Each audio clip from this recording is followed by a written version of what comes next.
Fahameravatsika tsiray avindray atratry ty alakamisy maraina fa 4 volana Jolay ity misaotra an'Andriamanitra isika fa mbola nomeny an'izao maraim-baovao zao indray fa atsika mandray hery avy aminy raisa tombotsoanao manjaka revo zany anderatsika ny mofinainan'io dia hivavakasika ny tompoandriamanitra io mbola velom-pisaoranao izay noho ny amin'ny zokatsoa rehetra izay azo avy aminao misaotra miay anay ary raha andray ny teninao izay amin'ity maraina ity meteza ianao melo ny fahadisoanay sy ny elokay ary anavao anay hatrany amin'ny alalan'ny teninao tenena reo fa voninkainao anao zahay aminaran'i Jesosy amen.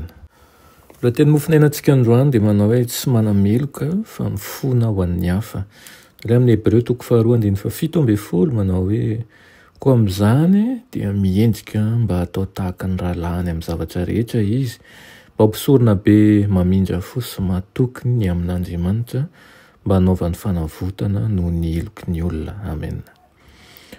Aoka ny olombelona izay azan'ny fakapana mandrakariva atsiaro fa manana mpisorona be izay mahalala tsara ny fahalemeny izy satria ihany koa nge izy dia efa mba nalaim-panahy tahaka azy ireo ihany ary aoka ireo izay eo amin'ny toerana misy andraikitra atsiaro fa eo ambany herin'ny fakapana mandrakariva ihany koa izy ka mila miankina tanteraka amin'ny fahamendrehan'ny mpamonjy na masina toy inona aza ny asany antsoina azy dia mpanota ihany izy ireo ary tsy azo famonjena raha tsy amin'ny fahasoavan'i Kristy irery ihany.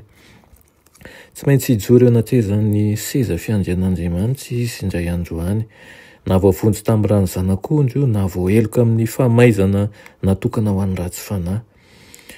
Indreny ny alahelon'i Kristy noho ny tsy fifanehoan'ny vahoaka ny fitiavana sy fahalemem-panahy voamarina ny teniny sy ny lantom-peony reny ny fitsarana enjana sy masika ateo amin'ireo izay nanehoan'ny fitiavana tsy manam-petra teo anatrehan'ny ray eniny avokoa ny senton'ny alahelo sy ny fahoriana rehetra izay ateraky ny fahasahian'ny olombelona ory indrindra mihitsy aza ny fanahiny. Tsy mahay manao ny tsara tokoa manko isika raha misaraka amin'ny Kristy. Tsy mitombina noho izany ny fanendraindran'ny olombelona ny tenany. Mahagaga ny fanadinoany fa mila mibebaka izy tahaka an'ireo namany ihany ary ireo izay melohan'ny fatratra dia azo marina eo anatrehan'Andriamanitra rehefa nandray ny firaisampon'i Kristy sy ny anjely. Aoka ny irak'Andriamanitra hiasa tahaka ny lehilahy sy ny vehivavy enjy. Aoka ny fanahiny tsy avinavina fa hanetsy tena. Miaro an'izay rehetra alaim-panahy Jesosy kanefa mandritra an'izany dia maro amin'ny vahoaka no manao an'izay mampalahelo azy amin'ny fiandaniana amin'ny Satana sy ny fiampanganany rahalahy sy ny anabavy ihany koa amin'ny fanondrona ny fitafiany maloto. Aoka tsy ho kivy ireo izay kianina satria na malameloka azy aza ny hafa i Kristy kosa dia milaza aminy manao hoe efa vitako tomboka vatsa eo am-pelantanako ianao ay ianao amin'ny alalan'ny famoronana sy ny fanavotana. Amen.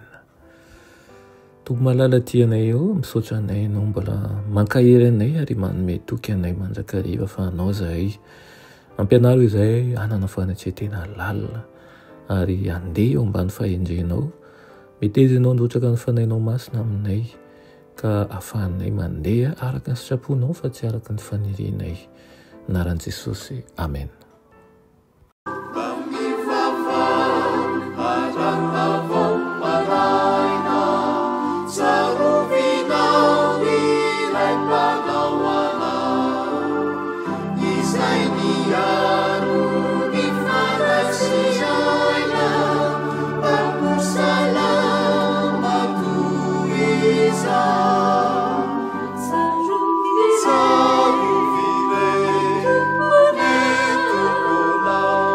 Piaro